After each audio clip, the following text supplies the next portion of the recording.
अस्सलामु अलैकुम वरहमतुल्लाहि वबरकातुहू। पिछले कुछ दिनों से हम लगातार ये ख़बर सुन रहे हैं कि सोनाक्षी सिन्हा जो फ़िल्मी एक्ट्रेस है और ज़हीर इकबाल के दरमियान शादी हो रही है। इस न्यूज़ को लेकर के मुस्लिम युवकों में बहुत ही खुशी की लहर है।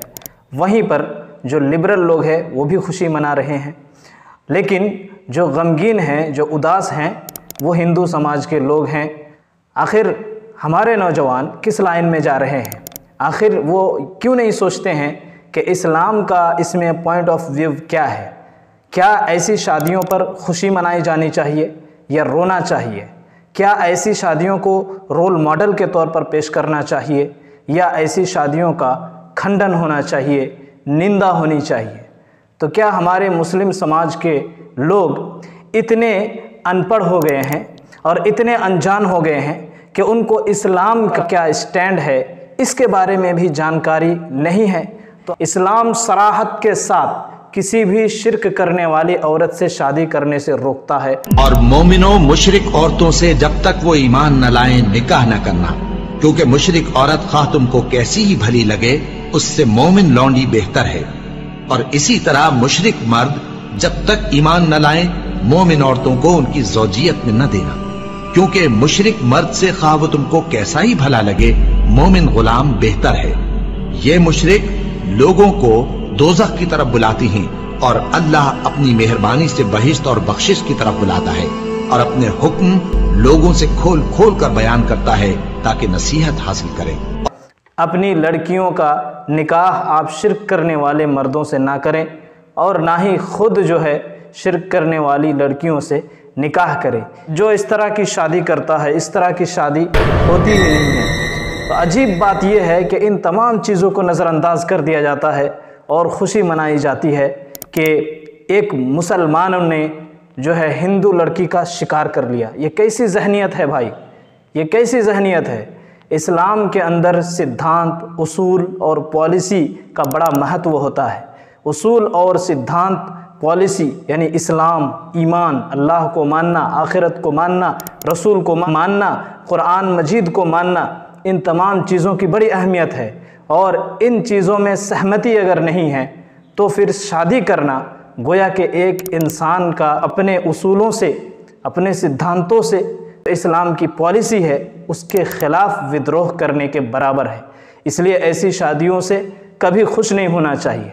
आप ये बोलेंगे कि अरे भाई उनका कोई धर्म नहीं होता, उनका कोई मज़हब नहीं होता, वो लोग तो ऐसे ही करते हैं। इस बात को मैं भी मानता हूँ, लेकिन मसला ये है कि लोगों पर असर डालने वाले लोग हैं। लोग जो है इनको हीरो मानते हैं, रोल मॉडल मानते हैं। अगर ऐसे मौके पर इस्लाम के सही सिद्धांत को साफ तौर पर बताया ना जाए तो लोगों को लगेगा ये कोई फ़ख्र की चीज़ है। तो इसलिए मैं बोलता हूँ कि ये लव जिहाद वो जिहाद ऐसा कुछ नहीं है। कुरान मजीद में साफ तौर पर मना किया गया है इस तरह की शादियों से।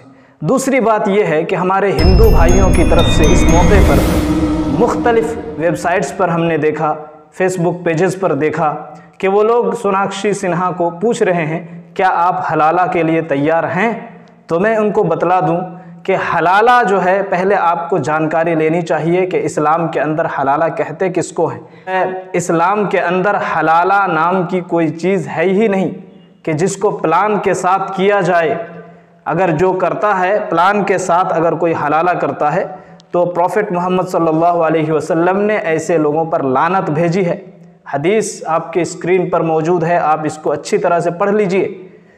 इसलिए इस्लाम पर बग़ैर जानकारी के आरोप लगाना या तो आपकी मूर्खता को दर्शाता है या आप इस बात का इशारा करते हैं कि हम बस जो सुनते हैं वही कहते हैं, हमें जो है तथ्य से कोई मतलब नहीं होता है, सच्चाई से कोई मतलब नहीं होता है। हलाला के बारे में अगर जानकारी लेनी है तो मेरा एक मुकम्मल वीडियो इस पर मौजूद है, उसके बारे में आप अच्छी तरह से वहाँ पे जाकर के अच्छी मालूमात हासिल कर सकते हैं जो ऑथेंटिक है।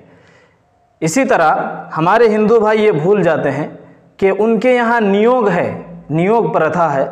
मेरे पास अभी मनुस्मृति है, इसका 9वां चैप्टर मैंने खोला है, 59वां श्लोक में आपके सामने पढ़ता हूँ, आप सुनिए। संतान ना होने पर स्त्री अपने पति आदि गुरुजनों की आज्ञा से देवर या सपिंड के किसी व्यक्ति से अभिष्ट संतान को पैदा करे। आपके सामने मैं 61वां श्लोक पढ़ता हूँ। इस धर्म को जानने वाले महर्षियों का मत है कि 2 पुत्र पैदा करना चाहिए, क्योंकि एक पुत्र का होना ना होना बराबर है, इसलिए धर्म पूर्वक द्वितीय पुत्र भी उत्पन्न करे। तो अब सोचिए कि यहाँ पे अगर किसी स्त्री को संतान ना हो तो अपने शौहर से, अपने पति से आज्ञा ले, इजाज़त ले और जो है दूसरे मर्द के साथ गलत हरकत करके वो बच्चा पैदा करे। इसको नियोग कहा जाता है। और नियोग के बारे में सत्यार्थ प्रकाश के अंदर भी बहुत सारी बातें मौजूद है, बहुत सारे सवालों का जवाब मौजूद है। तो जब अपना घर शीशे का हो तो दूसरे के घर में पत्थर नहीं मारना चाहिए। मैं फिर से ये बात कहता हूँ कि इस तरह की शादियों को अप्रिशिएट नहीं करना चाहिए। ये उसूलों से हट करके शादी है।